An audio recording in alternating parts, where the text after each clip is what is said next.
Alan, you said overnight that you felt like tipping the bucket on the Manly club. Was that just an emotive reaction to the sacking, or do you still feel that way?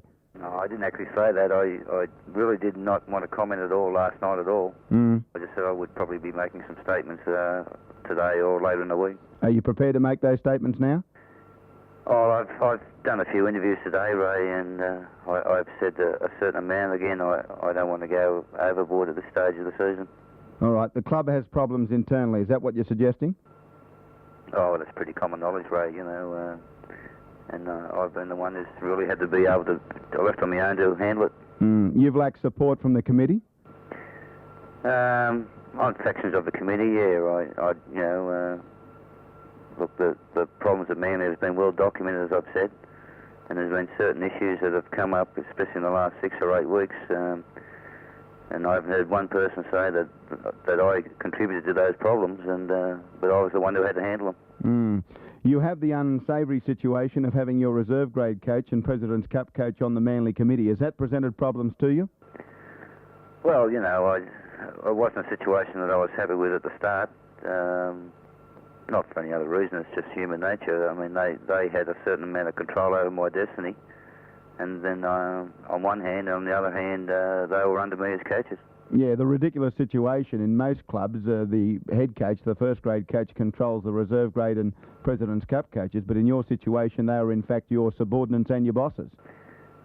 Well, that's right. You know, they had two hats on in that regard. You know, look, I had an input into their teams and how I thought they were going, and if they had any problems, I would help them out. But you know, it was just a situation where they had two hats on, and that became hard. They're former teammates of yours at the Manly club. What sort of relationship do you enjoy now with the two men, Terry Randall and Max Krilich? Well, you know, I don't really know the fine details of what's actually happened. From what I can gather, this was a deal done with Graham Lowe through the Leagues Club Board, not the Football Club Board, and he's employed through the Leagues Club. Now, that is how I understand it. I can't say that's for certain, but it seems to me that he's answerable to the Leagues Club Board, and the Football Club Board really hasn't got a job to do from next year. Is that a cop-out by the Football Club? I mean, attributing the blame to your sacking to the Leagues Club, the Licence Club Board? Oh, no, I'm not saying that. I'm just saying this from what I can gather. The Football Club Board had a meeting to determine if this position of manager-coach should be approved. And being that on a 9-man Football Club Board, that 5 of them are also on the Leagues Club Board, it didn't seem to have any trouble getting through, and then Graham Lowe was appointed, so it seems to me that was already preset to me. The mail we had was that they approached Graham Lowe 6 weeks into the competition. Now, I know that you want to be guarded in what you say, but surely you must feel cheated. That's just not a fair go. Well, what's disappointed me, Ray, is, you know, when I took over and when I was appointed back in October, which was, you know, probably 2 or 3 months later than I should have been anyway, you know, they stated, and I agreed, and I stated also that, look, we finished 5th in 88, and we have less actual playing strength than what we had in 88. We had a few problems with injuries to key players as Cleal and Cochrane and Williams and Brockenshire to start with. It wasn't going to be easy. Now, I went into that with open eyes, and hopefully would have got a better deal for the following years, but that wasn't to be, and I feel that you know, when I approached the football club through Doug Daly about the coaching position for 1990, their information to me was that football club policy is that the position is held year to year, and there will be no decision made till the end of the season. Has the football club been completely honest with you in its dealings? Oh, not after what's come out, no, obviously. You know, as I said, they've told me that there'll be no decision made till the end of the season. When were you first told that Lowe would take over this new position? I was officially informed on Tuesday. Yeah, but in your heart, when did you know that you were gone? Oh, well, you know, I mean, there's been a lot of smoke around for a long while. as I said, this did not come as a total shock to me. I know that we speak about it often on our football show, that how footballers put themselves beyond all this type of thing, but having reaction back from New Zealand on your dismissal, it must be affecting those players, because some of those players you spend a lot of time coaching and also playing with. Well, look, there's been problems this year, as I said before, not of my doing, but I had to deal with it. Now, those problems, if we can isolate them, they don't concern the players or yourself, or they do concern the players? Well, no, I think the problems were between certain players and management, but I was the one who was left to deal with it. Now, all that's going to play on players' minds, and it's not going to help with their way they play on the field. So I had to overcome those problems. When Doug Daly came out with his now legendary ultimatum to the players, were you aware that he was going to do that before training? Not at all. Were you shocked by it? I was a little shocked. I don't really understand his motives of it.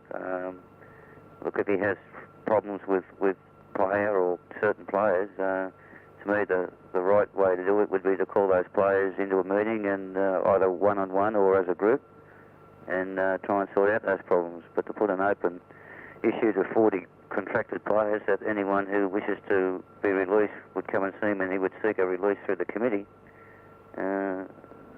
certainly didn't help me, I don't feel. You've spent a long time at the Manly Club. You're their most capped first-grade player, I think 263 first-grade games.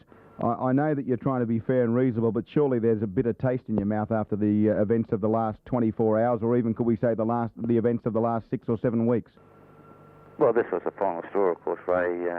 I come through the Manly Club when there was a lot of club loyalty, and from the management point of view, they always expected their players to be loyal. But after the result of what happened yesterday, no one's been more loyal to that club than what I have, and they can't really now expect players to be loyal after the way they treat their loyal players. Will the problems continue at Manly despite the new coach? Is he going to have to combat the sort of things you've had to combat this year? Well, he's been put in the position of total control over what happens there, which would have been a good position to be in. Yeah, but are there people who are going to meddle in any case? That's up to him to work out, isn't it? I mean, he's going to have total control over who is there and what they do there. But look, I don't think, as any new coach would know, to come straight into a club and have immediate success is never easy. He's been given a 3-year contract, and if he's as good as they say he is, and he picks the right players and attracts the right players to the club, it'll probably take him those 2 or 3 years to really get that team up towards the top. Alan, what's the future hold for you as far as coaching concerned? You obviously want to press forward with your coaching career? Oh yeah, Ray. Look, I don't know how I stand actually for next year. No other club has made any approaches at this stage, and I would be interested in any offers at this stage. Yeah. If not, I would sit out probably next year and weigh up my decision halfway through 1990 for 1991. Yeah, on a personal note, Alan, I'd like to congratulate you on the way you've conducted yourself this particular season in the face of that sort of adversity, and I wish you the very, very best of luck in the future. Thanks, Ray. There he is, Alan Thompson. As I said earlier, 263 first-grade games for the club, the most capped player in the club's history. And how a player of that stature can be treated so shabbily as a coach by the club he serves so well is beyond my comprehension. Manly, hang your head in shame.